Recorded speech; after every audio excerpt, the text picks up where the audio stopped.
Hello everyone, जैसा कि आप सभी को पता है कि कितने कम दिन बचे हुए हैं आपके सीयूटी के एग्जाम के लिए। लगभग मैं मान के चलूं तो 20 दिन बचे हुए हैं। तो क्या स्ट्रैटेजी रहने वाली है और आप लोगों के मन में ये रहता है कि यार जो टॉपर्स होते हैं वो कैसे पढ़ते होंगे, उनका कुछ टाइम टेबल भी होता है क्या? देखो, मेरे को नहीं पता कि टॉपर्स का कुछ स्पेशल कोई टाइम टेबल होता है या नहीं होता है। आप लोगों का अल्टीमेट गोल ये होना चाहिए कि आप लोग अपना टाइम को मैक्सिमम यूटिलाइज करो, उसमें से बेटा मैक्सिमम आउटपुट निकाल पाओ। ठीक है, तो वही आपका बेस्ट टाइम टेबल है। तो बेटा आज के इस छोटे से सेशन में आपको बताने वाली हूँ कि बहुत सारे बच्चों के मन में बहुत सारा कंफ्यूजन है कि पढ़ने के लिए तो मैम इतना सब कुछ है, टाइम इतना कम है, मैनेज कैसे करें। अगर मैं बता दूं बेटा, आप लोगों के मन में भी सारा का सारा कंफ्यूजन आ रहा होगा कि अब ये महीना यानी कि इस महीने में भी 20 दिन बचे हैं, तो हम उसको कैसे प्लान करना है और इतने सारे सब्जेक्ट्स को बेटा कैसे टाइम देना है। यार यही बात आपकी आ जाती है टाइम टेबल के अंदर। जब तक आप लोग अपना टाइम टेबल नहीं बनाओगे ना कोई चैप्टर रह जाएगा, कोई ना कोई सब्जेक्ट पीछे रह जाएगा। और बेटा आप लोगों को सारे के सारे सब्जेक्ट्स को साथ लेके चलना पड़ेगा। ऐसा नहीं है कि आप लोगों ने बायो पढ़ ली, फिजिक्स छोड़ दी, फिजिक्स पढ़ ली, जीटी छोड़ दी, जीटी पढ़ ली, लैंग्वेज छोड़ दी। नहीं बेटा, कॉम्पिटिटिव एग्जाम है, हर सब्जेक्ट्स को आपको बराबर टाइम देना पड़ेगा। जो वीक सब्जेक्ट है उनको थोड़ा ज्यादा देना पड़ेगा, और जो बेटा आपको लगता है कि आप लोग कर लोगे, हाँ बस उसको थोड़ा सा कम टाइम दे सकते हो। ठीक है, और अभी बहुत सारे मन के बच्चों में आ रहा होगा कि मैम रिवीजन करें या फिर मॉक टेस्ट लगाए, और कुछ बच्चों के में है कि रिवीजन भी करें तो कैसे करें मैम, इतना सब कुछ है, पहले एक बार ही हम लोग पढ़ ले तभी तो रिवीजन पे आएंगे। तो रिवीजन कैसे करना है, मॉक्स कितने लगाने हैं, कैसे लगाने हैं, कैसे टाइम पे लगाने हैं, हर सब्जेक्ट को कितना टाइम देना है, बहुत सारा कंफ्यूजन आ रहा है। इस चक्कर में बेटा वो होता है ना, आप लोग अपना मैक्सिमम इनपुट नहीं दे पा रहे हो। जब तक आप लोग अपना मैक्सिमम इनपुट नहीं दोगे तो आउटपुट बढ़िया कैसे निकलेगा। ठीक है, तो बेटा ये मैंने आप सभी के लिए 24 आवर्स बेस्ट स्ट्रैटेजी प्लान बताया है, जो कि बेटा आप अपने अकॉर्डिंगली थोड़ा बहुत इसमें मॉडिफाई कर सकते हो। जैसे कि बहुत सारे बच्चे होते हैं जिनको लगता है कि नहीं मैं मॉर्निंग पर्सन नहीं हूँ, मैं नाइट आउल हूँ, यानी कि रात में पढ़ता हूँ। बहुत सारे बच्चे होते हैं जिनको रात में पढ़ना पसंद है, सुबह नहीं है। तो बेटा थोड़ा बहुत अपने हिसाब से आप लोग एडजस्ट कर सकते हो। ये जो मैंने आपको 24 आवर्स का बेस्ट स्ट्रैटेजी प्लान बनाया, ये मैंने आपको एक आइडियल तरीके से बना के दिखाया कि हाँ अगर आप इसको आइडियली ऐसे फॉलो करना चाहते हो तो कर सकते हो, और मैक्सिमम बच्चे बेटा ऐसे ही फॉलो करते हैं। मॉर्निंग बेटा इसलिए पढ़ना ठीक रहता है क्योंकि एक तो वातावरण बेटा उस टाइम इतना शांत रहता है। ठीक है, आपका बेटा माइंड शांत रहता है, कुछ ज्यादा कुछ चल नहीं रहा होता, और सारे के सारे आप लोग कॉन्सेंट्रेशन के साथ पढ़ सकते हो। ठीक है, फॉर एग्जाम्पल मैं मान के चल रही हूँ कि आप लोगों को अब ये 24 घंटे में से कम अपने 10 घंटे तो पढ़ने ही पड़ेंगे।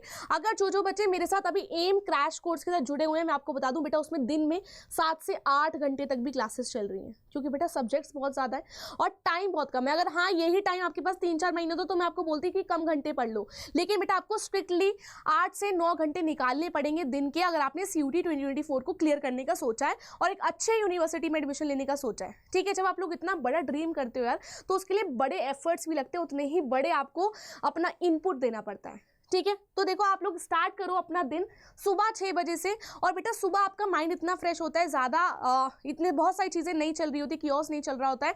तो आप लोग बेटा सुबह का टाइम रखो कि जितने भी आप लोगों के वीक पॉइंट्स हैं, जितने भी चैप्टर्स आपको लगते हैं कि ये मेरे से वीक है, इसमें मेरे छूटता है, तो बेटा आप लोग रखो कि आप लोग उसको रिवाइज करोगे सुबह उठ के, नए कॉन्सेप्ट्स को, या जो पहले पढ़ लिया है उसको एक बार रिविजन दोगे। सुबह बेटा आपको नई चीज़ें पढ़नी है, जो आपके वीक पॉइंट है आपको उसको क्लियर करना है और सारा का सारा रिविजन करना है।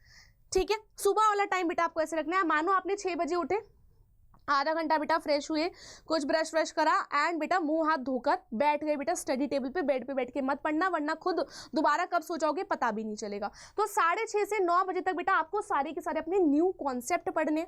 ठीक है, आप जो उससे पिछले दिन, मानो आपने आज मॉक टेस्ट लगाया, आपके बहुत सारे एनालिसिस में गलत हो गए कॉन्सेप्ट, तो आप लोग उसको डायरी बनाओ, डायरी में बाकायदा लिख लो कि आज मेरे ये वाले मॉक टेस्ट में ये वाले क्वेश्चन गलत हुए, आपको ये वाले कॉन्सेप्ट को रिविजन मारना है। कब मारोगे? सुबह उठ के मारोगे। ठीक है, न्यू कॉन्सेप्ट स्टडी और वीक कॉन्सेप्ट या फिर रिवीजन करना अपना पुराना। कितने घंटे करना है? 6:30 से 9 बजे तक बेटा इनफ टाइम है, आप लोग इसमें अपना मैक्सिमम इनपुट ले करना, और आपको लोग लॉन्ग टर्म में मेमोरी चली जाएगी। सुबह उठ के बस आपको ये करना है, कुछ और एक्स्ट्रा चीजें नहीं करनी। फिर बेटा आप लोग मानो कि 9 से 10 बजे तक आपने अपना ब्रेकफास्ट वगैरह करा, इधर उधर थोड़ा बहुत टहल वहल लिए, बातें बातें कर ली। ठीक है, 1 घंटे का ब्रेक बहुत है। और हाँ बेटा डिस्ट्रैक्शंस कम से कम रखना, बाहर घूमना फिरना बंद कर दो। मात्र 20 दिन की बात है, ऐसा नहीं कि मैं बहुत साल भर आपको स्टडी प्लान फॉलो करने के लिए बोल रही हूँ, सिर्फ 20 दिन। और बेटा ये आपका मतलब लाइफ चेंज कर देगा। अगर आपको एक अच्छी यूनिवर्सिटी में अपना करियर चूज करना है तो लास्ट 20 दिन है यार, अपनी पूरी जान, अपनी जितनी भी शिद्दत है ना आपके अंदर प्लीज लगा दो। ठीक है, अपने लिए नहीं तो अपने माँ बापों के लिए लगा दो, किसी के लिए तो रीजन ढूंढना ही पड़ेगा ना आपको। या तो एक तो होता है ना कि खुद से ही अंदर से आता है, खुद से नहीं आता तो बाहर दिख कर आता है, यार इनके लिए तो करना है, इनको प्राउड कराने के लिए तो करना है। तो बेटा करना तो आपको ही पड़ेगा, करना है मैं नहीं आने वाली, आप लोगों को खुद से ही सारी की सारी चीज़ें करनी पड़ेंगी, ठीक है। आप लोग फिर बेटा 10 बजे से लेके एक एक घंटे डोमेन्स को डिवाइड कर लो। मैं मानती हूँ आप सबके पास 3 डोमेन है, किसी के पास फिजिक्स केमिस्ट्री बायो होगा, फिजिक्स केमिस्ट्री मैथ्स होगा, या कोई भी XYZ डोमेन होगा। तो एक एक घंटा बेटा आप लोगों को तीनों डोमेन को देना है। याद रखना है किसी भी सब्जेक्ट को पीछे नहीं छोड़ना है, सब सब्जेक्ट्स को बेटा जी साथ लेके चलना है, ठीक है। 10 से 11 एक डोमेन कर लिया, 11 से 12 बेटा दूसरा डोमेन कर लिया, और 12 से 1 बेटा आपने तीसरा डोमेन कर लिया। फिर बेटा आप लोग ब्रेक ले सकते हो 1 बजे, है ना, मतलब कितने बेटा 1 बजे तक ब्रेक ले सकते हो। और 1 बजे बेटा ब्रेक लेने के बाद थोड़ी बहुत सी नींद भी आती है, फ्रेश रहना भी बहुत ज़्यादा ज़रूरी है। उस टाइम आप लोग कुछ आपको YT क्लास देखनी है, या खुद से अगर आप लोग पढ़ रहे हो, क्वेश्चंस लगा रहे हो, तो मेरे को आपको पता है कि अभी साइंस अड्डा पे बेटा मैं आपको PYQ करवा रही हूँ, है ना, सारे के सारे प्रीवियस ईयर क्वेश्चन करवा रही हूँ बायोलॉजी के। मेरा टाइमिंग बेटा 3 से 4 रहता है, आप सभी को पता है। तो आप लोग बेटा जिस भी टीचर्स को फॉलो कर रहे हो उनकी क्लासेस देख सकते हो, कुछ रिकॉर्डेड लेक्चर्स देख सकते हो। फिर बेटा आपको 4 से 5 लैंग्वेज पे देना है, और 5 से 6 बेटा देना आपको जनरल टेस्ट में। खुद से प्रिपरेशन कर रहे हो तो भी आपको ये स्ट्रैटेजी फॉलो करनी है। और जो बच्चे बेटा हमारे साथ एम क्रैश कोर्स का जुड़े हुए हैं उनसे पूछ लेना जाके कि वो इतने घंटे क्लासेस अटेंड कर रहे हैं। हमारे सारे बैचेस में बेटा पर डे इतनी क्लासेस लगती हैं, ठीक है। तो आपका जनरल टेस्ट भी हो जाएगा, लैंग्वेज भी हो जाएगा। अब बेटा मोस्ट इंपॉर्टेंट बात आती है कि अब आपने जो पढ़ लिया, क्या आपने उसको ग्रास्प करा, क्या आपने उसको समझा, क्या उसमें क्वेश्चन बनते तो आप कर पा रहे हो, तभी तो यार वैल्यूबल है, वरना कोई फायदा नहीं है। तुम लोग किताब पढ़ते रहो, क्वेश्चन नहीं बन रहे तो कोई मतलब नहीं बनता है, ठीक है। तो बेटा अब ये टाइम आ चुका है कि आपको अब प्रैक्टिस टाइम लगाना पड़ेगा, ठीक है। शाम को बेटा 8 से 11 बजे तक खा लेना बेटा, 2 घंटे का टाइम है, डिनर विनर कर लेना, बहुत इनफ टाइम दे रही हूँ। 8 से 11 बेटा आपको सिर्फ और सिर्फ या तो एक कंप्लीट मॉक टेस्ट लगा डालो, या फिर हर सब्जेक्ट के 25 क्वेश्चन रोजाना करने, हर सब्जेक्ट के, ठीक है। आपके ऊपर डिपेंड करता है, या तो एक मॉक टेस्ट कंप्लीट, या फिर 20 क्वेश्चंस पर चैप्टर, या फिर पर सब्जेक्ट आप लोगों को करने हैं। चैप्टर तो नहीं कर पाओगे, पर सब्जेक्ट आपको बेटा करने पड़ेंगे, ठीक है। उसको बेटा एनालिसिस भी करना है। याद रखना कि अटेम्प्ट करने से ज्यादा वक्त आपको एनालिसिस पे निकालना है। जो भी आपके वीक पॉइंट्स हैं आप लोग उनको फिर से डायरी में लिखो, और फिर से सुबह उठो और फिर से उनको रिवाइज करो। देन अगेन बस बेटा 20 डेज तक आपको ये प्लान फॉलो करना है। जैसे जैसे बेटा आप लोग ये घंटे फॉलो करोगे, आपके ऐसे ही लास्ट 20 डेज का बेटा पूरा रोड मैप बन जाएगा। एंड आई एम 200% श्योर यार, अगर तुम लोगों ने इतना मन लगा के, ध्यान लगा के, बिना किसी डिस्ट्रैक्शन के, फुल फोकस से और अपनी ऑनेस्टी के साथ फॉलो कर लिया, तो आपके यार ये टारगेट्स होने चाहिए कि एट द एंड 20 दिन के बाद आपके डोमेन के अंदर बेटा 180 स्कोर बनने लग जाएंगे। लैंग्वेज के अंदर बेटा 190 स्कोर आपको बनाने पड़ेंगे, और जनरल टेस्ट के अंदर बेटा 250 में से 220। सुनने में बेटा आपको ज्यादा लग रहा होगा, बट बच्चे इतने लाते हैं। 26 लाख रजिस्ट्रेशन हुए DU के अंदर, ला रहे हैं नंबर बच्चे, तो ऐसा नहीं सोचना है बहुत ज्यादा नंबर है। स्टडी प्लान फॉलो करो, सबसे ज़्यादा ध्यान दो अपने वीक कॉन्सेप्ट्स पे और रिवीजन पे, और बेटा मॉक टेस्ट जरूर देना है। बिना क्वेश्चंस लगाए आपको पता नहीं चलेगा आपको कितना समझ में आया है, कितना नहीं समझ में आया है। तो बेटा आप सभी को ये सारी चीज़ें देखनी पड़ेंगी। एंड अगर आप लोग खुद से प्रिपरेशन कर रहे हो तो कोई दिक्कत वाली बात है ही नहीं, अपना 100% दो, 200% दो। लेकिन बेटा हमारा एम क्रैश कोर्स में आप लोग ज्वाइन कर सकते हो अगर आपको और भी ज़्यादा अपने हेल्प के लिए चाहिए, है ना। आपका भी इससे बेटा शेड्यूल फॉलो हो जाएगा, आपको लगता है कि मैं खुद से नहीं फॉलो कर पा रहा हूँ, तो बेटा आप लोग हमारा एम क्रैश कोर्स ज्वाइन कर सकते हो। आपको बस बेटा कोड लगाना है ST20 फॉर मैक्सिमम डिस्काउंट। कैसे बाय करना है बेटा, आपको बेटा यहाँ पे जाना है क्रोम पे, एंड क्रोम पे जाने के बाद बेटा आपको साइंस अड्डा 24/7 में जाना है।